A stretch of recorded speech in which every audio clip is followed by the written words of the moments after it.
አንድ የተሻሻለ የወተት ላሞች የእርባታ ጣቢያን ስጎበኝ ለእኔ አዲስ በሆነ ምክንያት የተጎዳች ላም አይቼ ሁኔታው እጅግ በጣም አሳዝኖኛል። ላሞቻችሁ በተመሳሳይ ችግር እንዳይጎዱ መከተል የሚገባችሁን መፍትሄ ከዚህ ቪዲዮ ታገኛላችሁ። እንደተለመደው ሰብስክራይብ፣ ላይክ እና ሼር ማድረግ እንዳይረሱ። አሁን በቀጥታ ወደ ዛሬው ጉዳያችን እንገባለን።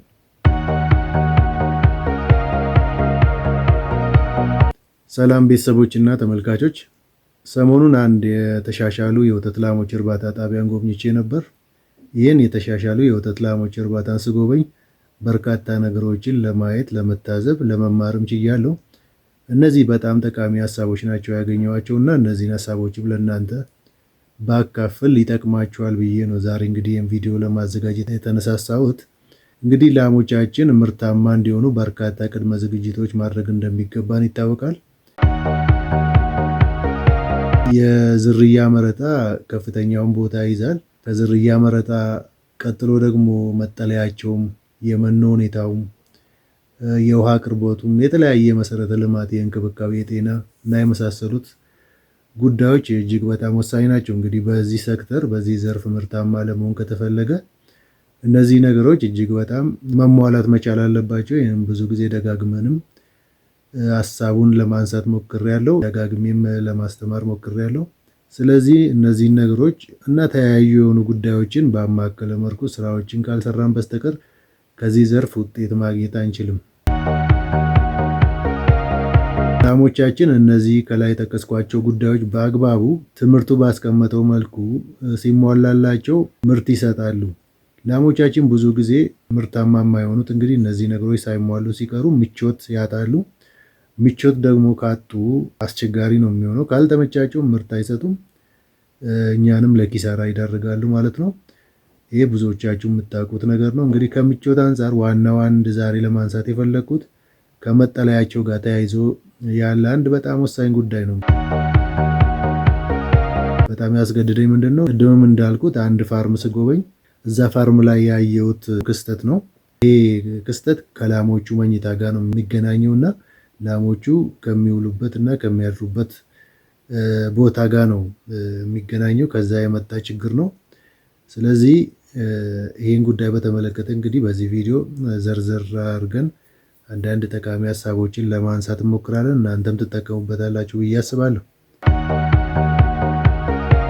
እንግዲህ እኔ ያጋጠመኝ ነገር ምንድን ነው፣ አንዲት ላም እግሯ መንቀሳቀስ አይችልም ማለት ነው። እግሯ ኦልሞስት መስራት አይችልም፣ የፊት ለፊት ሁለቱም እግሯ ማለት ነው።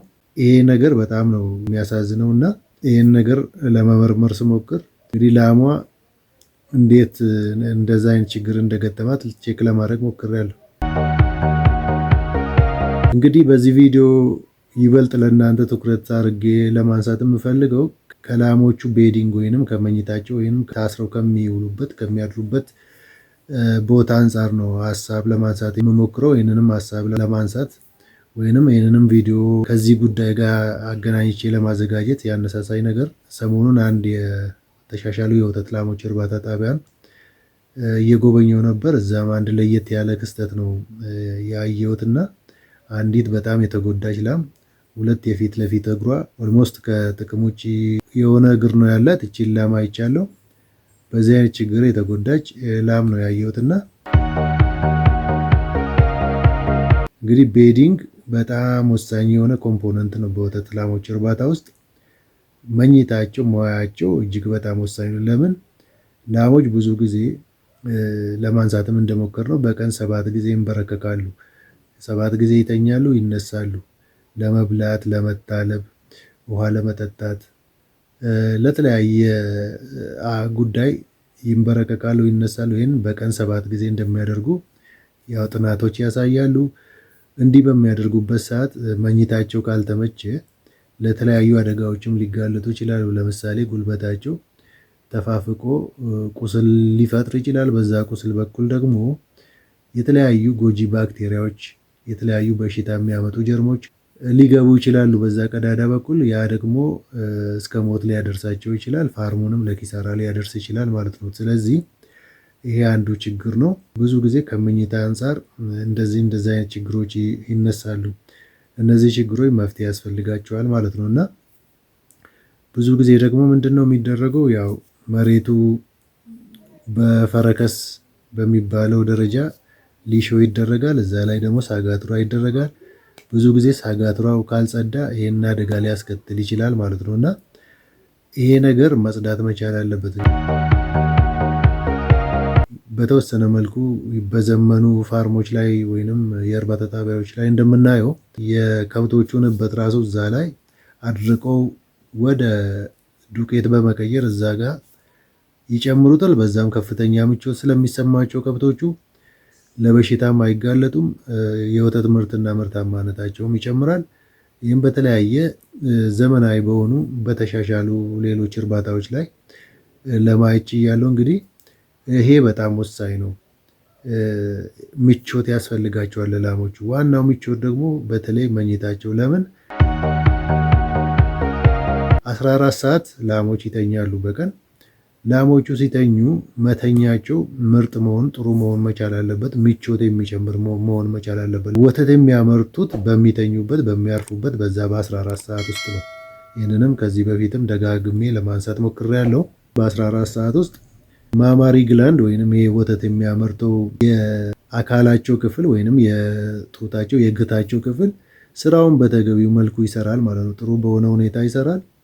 ስለዚህ ይሄ የሚውሉበት የሚያድሩበት ቤዲንጋቸው ወይንም መኝታቸው በጣም ምርጥ መሆን መቻል አለበት።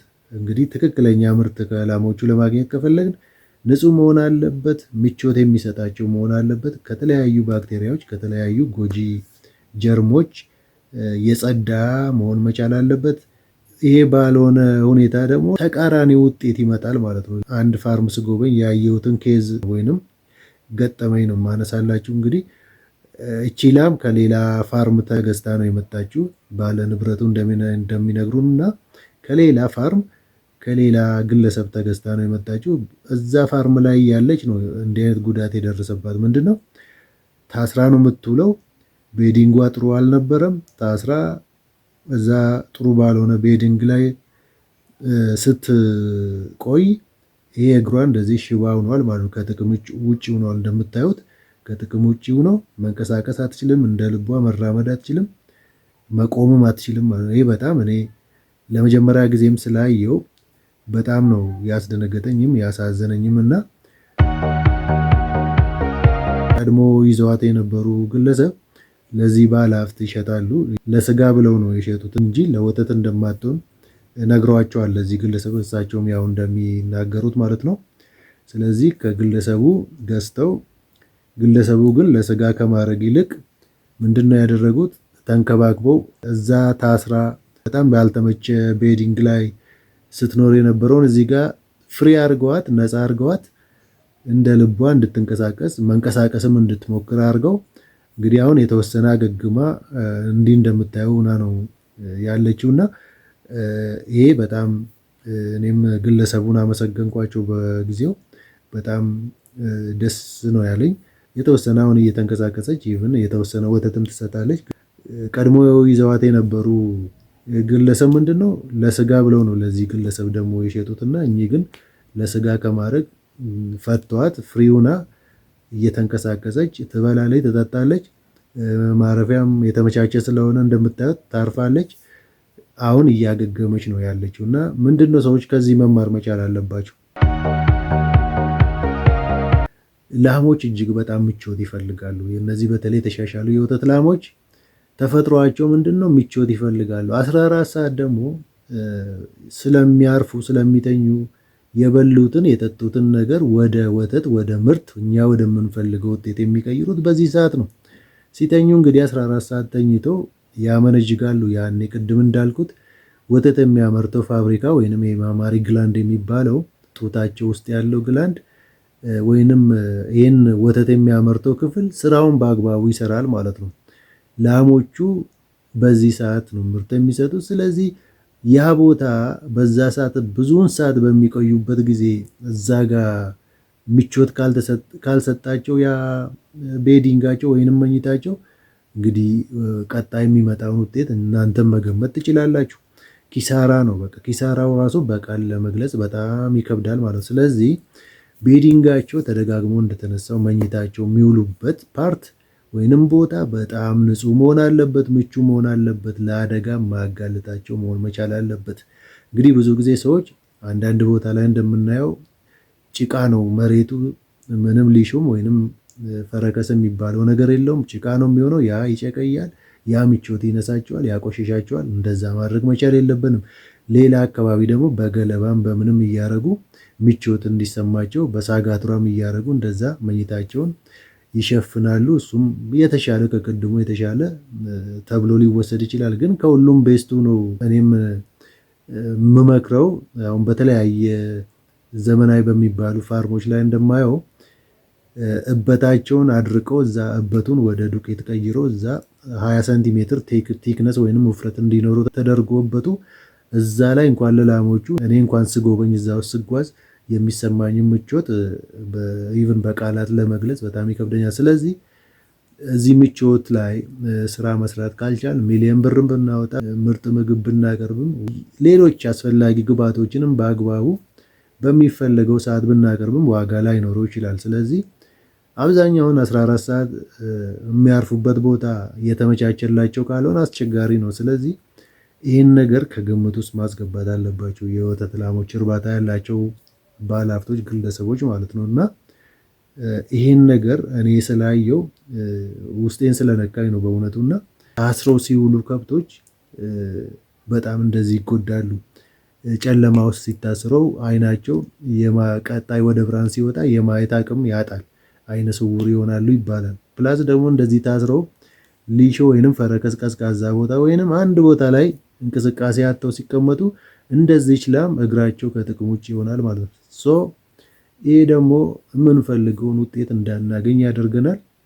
ይሄ በጣም ውስጤን ፊል ስላረኩ ለእናንተ ይህን እንደ አንድ ኬዝ ስቶሪ ይዤ በዚህ ላይ ባወራላችሁ ሀሳብ ብሰጣችሁ ጥሩ ነው ብዬ ነው። በፍሪስቶል ነው የሚያምኑት። በማሰር ከብቶቻቸውን ወይንም ላሞቻቸውን አይንከባከቡም። ትልቅ ፋርም አላቸው። በጣም ዘመናዊ ፋርም የሚባል ነው። እኚህ ግለሰብ ላሞቻቸውን አያስሩም፣ ነፃ ናቸው። ላሞቻቸው እንደፈለጉ ይንቀሳቀሳሉ፣ ይበላሉ፣ ይጠጣሉ፣ ፀሐይ ይሞቃሉ፣ ተመልሰው ይተኛሉ፣ ነፃ ናቸው። ስለዚህ የራሱ ትልቅ ምቾት ይሰጣቸዋል። ሌሎቹ ግን እንደዚህ አስረው አንድ ቦታ አስረው ጨለማ ውስጥ አስረው ሲያስቀምጧቸው አንዳንዶቹ አይነ ስውር ይሆናሉ፣ አንዳንዶቹ ደግሞ እንደዚህ ይችላል ሽባ ይሆናሉ፣ እግራቸው ከጥቅም ውጭ ይሆናል። ምርትና ምርታማነት ላይ የሚያመጣውን ተጽዕኖ እንግዲህ ማየት ትችላላችሁ። ጥሩ ተሞክሮ ሆኖ ስላገኘሁት ነው እንግዲህ ያቀረብኩላቸው። እናንተም ብትጠቀሙበት መልካም ፈቃዳችሁ ነው። በዚህ መልኩ ከብቶቻችሁን ነፃ አድርጋችሁ ስፔሻሊ ማደሪያቸውን መዋያቸውን ምቾት ያለው ንጹህ እንዲሁም ብታደርጉና ምርትና ምርታማነታችሁን ብትጨምሩ የኔ ፍላጎት ነው። ይህንንም ለእናንተ ለማካፈል ብዬ ነው የቀረብኩት ዛሬ። እንደተለመደው ሰብስክራይብ፣ ላይክ እና ሼር ማድረግ እንዳይረሱ። እኔ ቸርነት ዘለቀ ነበርኩ። አመሰግናለሁ።